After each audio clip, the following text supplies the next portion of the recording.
Welcome to the Mindset Architect Podcast, where it's all about creating the life you want, the business you want, and making a real difference.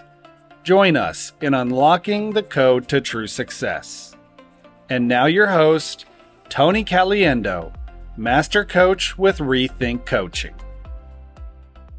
Welcome to the Mindset Architect Podcast, episode number 88. I'm Tony Caliendo, Master Coach here at reTHINK Coaching. And as always, I just want to take a minute and thank you for sharing your time with me. Time really is our greatest asset, and the fact that you're willing to share some of yours with me truly does mean a great deal. Today, I want to talk to you about the power that you have that you may not be harnessing in your business and life. I firmly believe, I have evidence to it, I've coached to it, I've done it personally, that you can transform and change your business and your life in as short of a time as 90 days. It is so powerful what you can do in a 90-day time period. And I always say this, right? 90 days is going to happen regardless. So why not make the next 90 days the most important 90 days of your business and your life and shift it to going down the path that you've chosen versus just randomly going down a path and achieving the true goals that you have set for yourself, your business, your life, whatever it is. I know that there's a lot going on right now. I know there is. There's a lot going on economically, politically, socially, every aspect of it. And I think it's more important than ever if you have not fortified the foundation of your business and life, this is truly the time to do it. One of two things is going to happen. Things might get worse. And if you are fortified and focused for the next 90 days, the impact will be less significant. And in fact, you could actually do better than most and certainly do better than what you were doing. Or things could get better. And with the fortification and the changes that you made, you'll do even better in that environment. So there's really not a loss to taking the time to figure out, if I want to get serious about my next 90 days, make a commitment and a change, what does that look like? I've witnessed it personally. I've coached to it. A lot can happen in 90 days. Now, I'm not going to lie to you and say, oh, in 90 days, you can achieve this massive goal because you only need 90 days.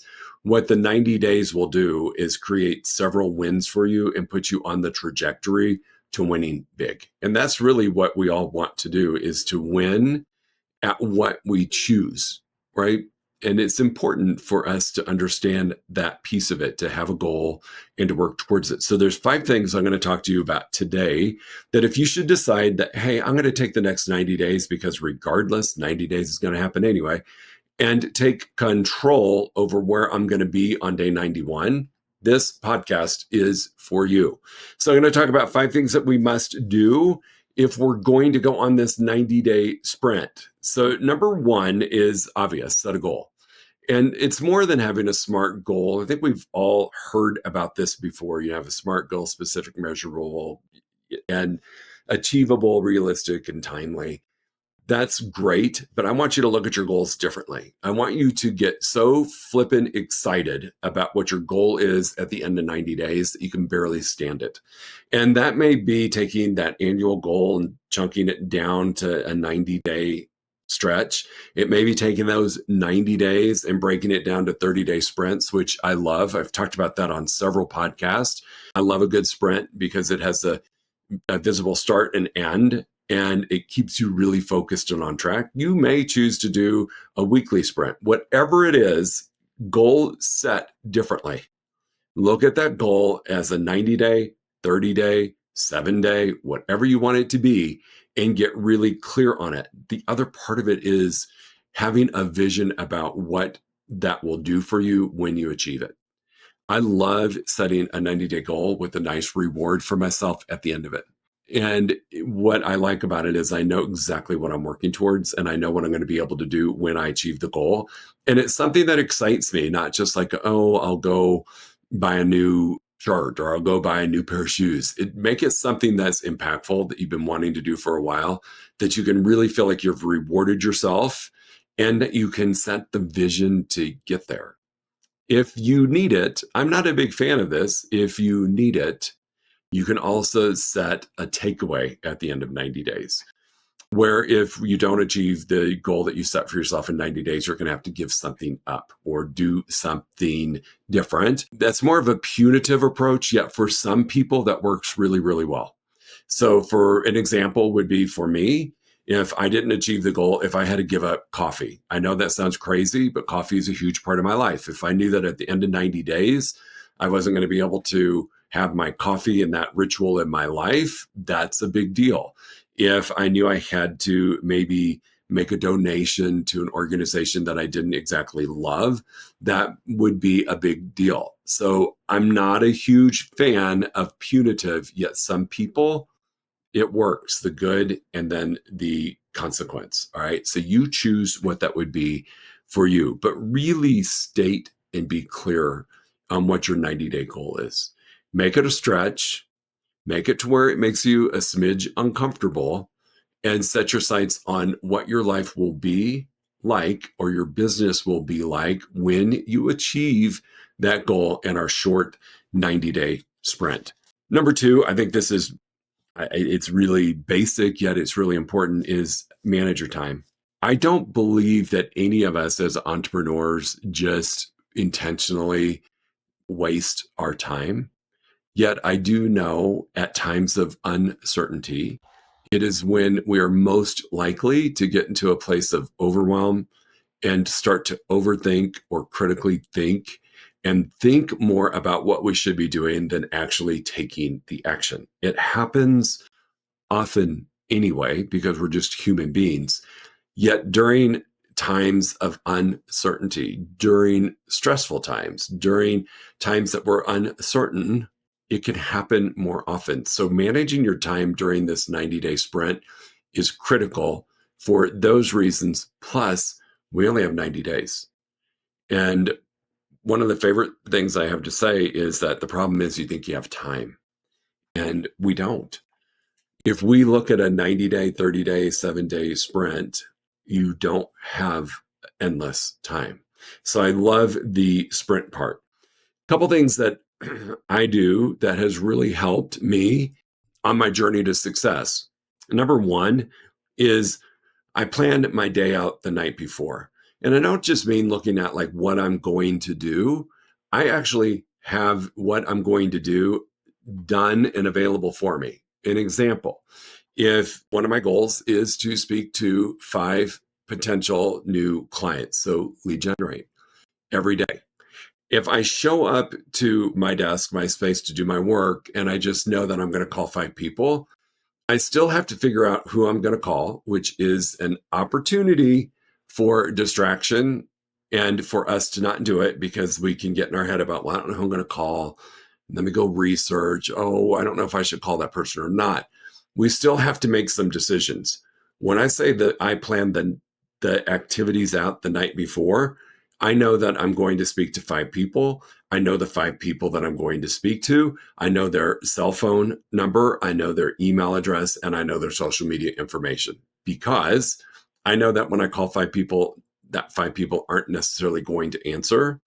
Yet I'm going to either leave a voicemail and a text, leave a voicemail, a social media post, or direct message. I'm going to do something with them. So if I have all the information, when I show up to my workspace in the morning, I know exactly what I'm doing and exactly how I'm doing it. There's such peace that it gives your brain, and it helps you manage your time more effectively. It takes away all of the excuses.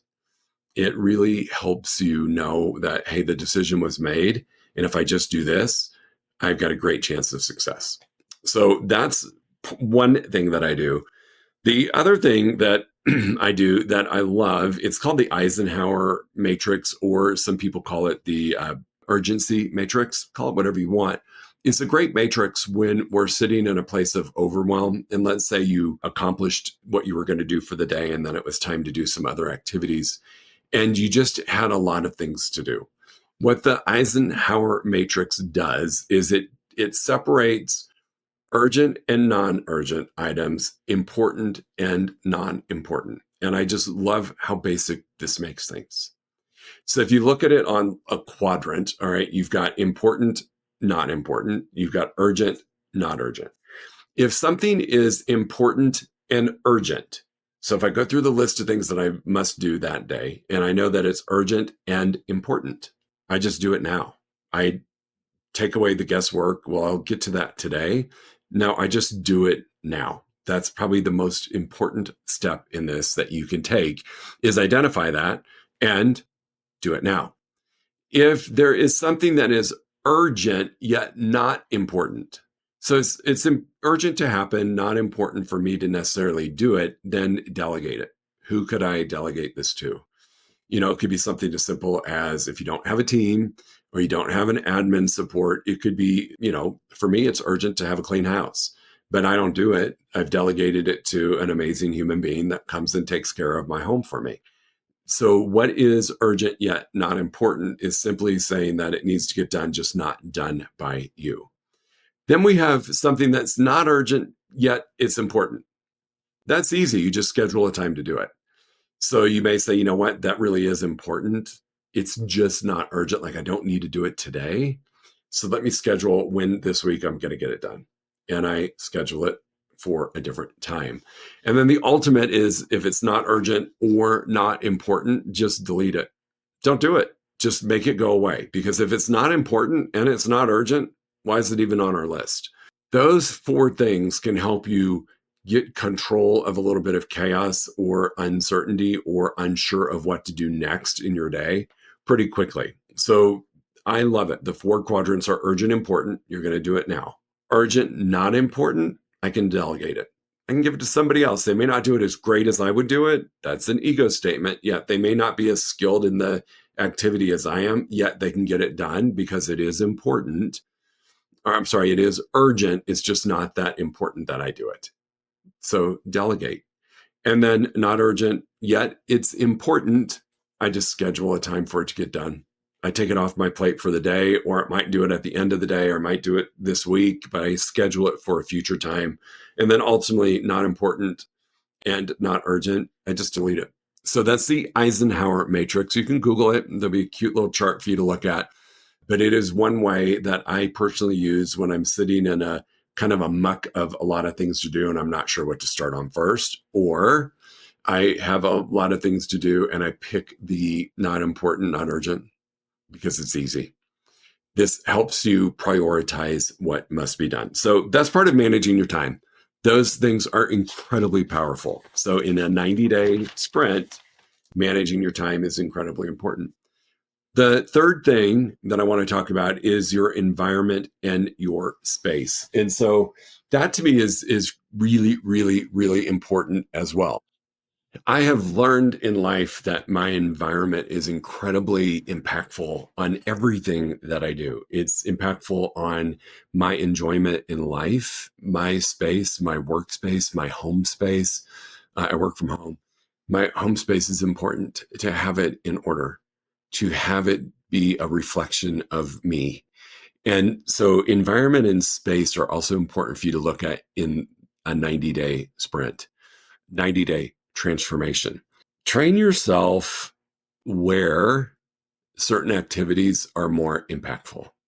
So I'm going to share for me, and this may sound crazy, and I've shared it with people and they're like, I don't know how you do it. Yet for me, I know for me, when I'm needing to be in a very creative space, I leave my office. My office is really set for focused, strategic activities. This podcast is one of those. Lead generation is one of those. My coaching calls with my clients. Those are very strategic, structured activities that I know when I come into this space, my sign is on behind me and I'm in this chair. I know what activities I'm doing and it has a completely different energy.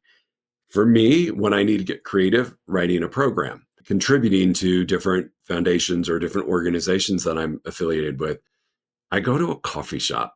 And I think it's the energy around me, the people around me that allow me to feel the most creative because I see life happening. I see people contributing. I see people doing things. That is what works for me. as crazy as it may sound, the busiest Starbucks or one of the busy local coffee shops here in Santa Fe that I go to allows me to be creative. So I can control my environment and my space. I think I talked about this in a past podcast. I tend to be a stacker, so I will stack things and go to file them later.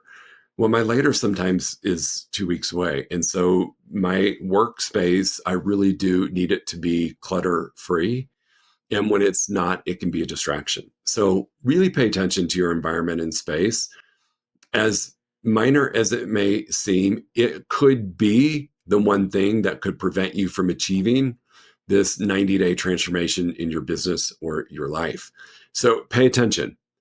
It took me a little while to figure out that my most creative moments came when I was in a crowded room, because it just didn't make a whole lot of sense, right? You would think to be creative, you need to be in a quiet space and you need to protect that.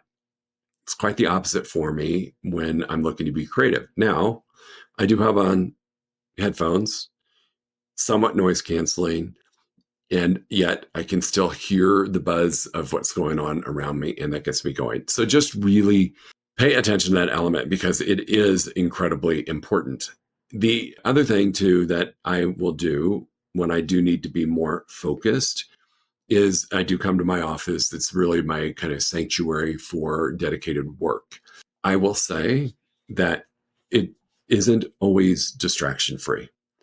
And when I really need it to be distraction free, you will see me put on a good old fashioned set of headphones that go over my ears, thereby Bose noise canceling. These are old, yet it's a sign for me, right? It's a ritual when I put that on. I'm looking to block everything out. And it's also a sign for anybody who might walk into my office or to see me working with those on, is a big sign to not interrupt me. And so there are certain things that I do to control my environment and my space. And you should think about doing the same thing. I can't do the same activities in the same space. As crazy as it sounds, I have a workspace behind me. That is not a virtual background, that's real. But I have another work desk behind me. I do my journaling. I do some different things back there than I do sitting forward facing at my desk, because back there, there's no technology. My laptop is here. My iPad is here. My iPhone is here. Back there, there's no technology. So I would invite you to do an environment audit. What do you need to change in your environment to get the different activities that you need to do done? So where do you do your lead generation? Where do you do your lead follow-up? Where do you do creative work? Where do you do your marketing? Where do you do your rapport building, your client services? Where do those things happen? And where are you the most impactful when you do that?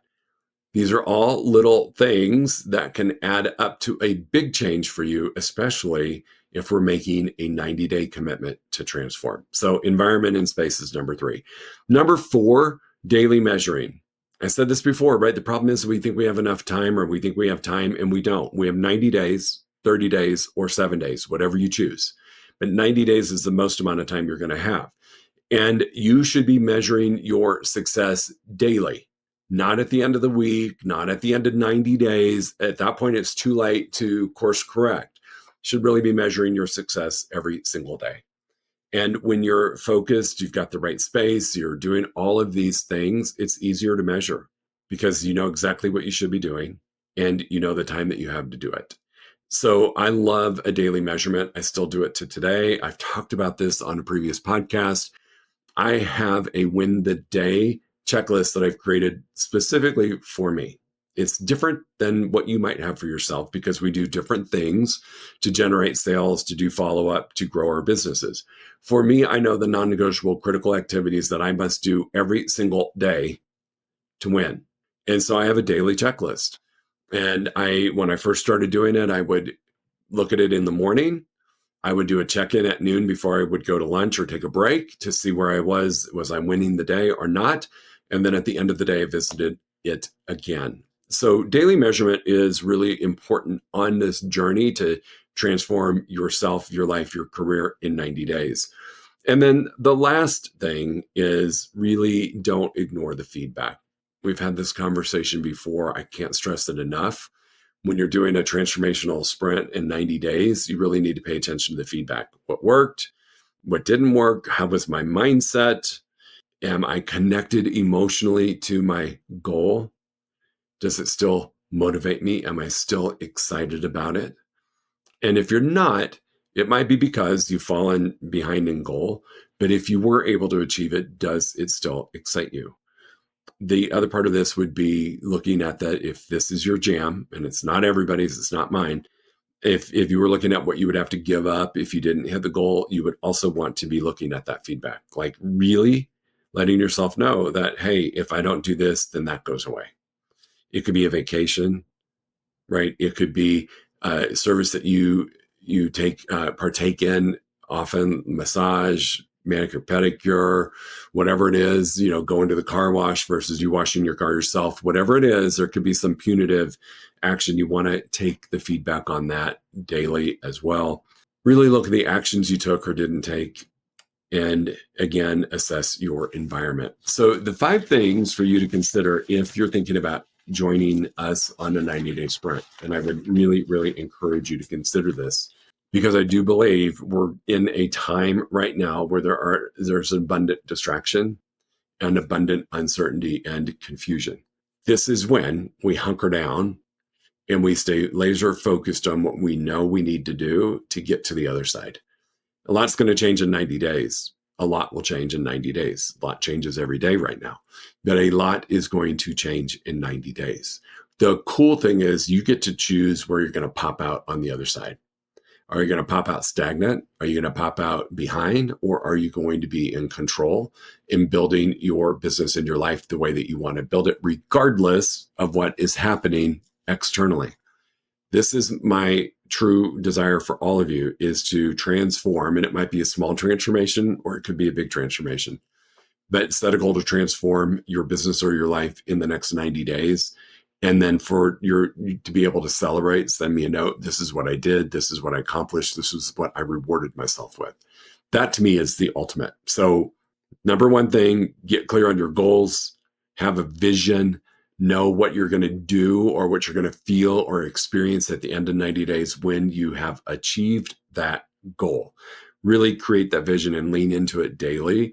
You might do a 90-day vision board.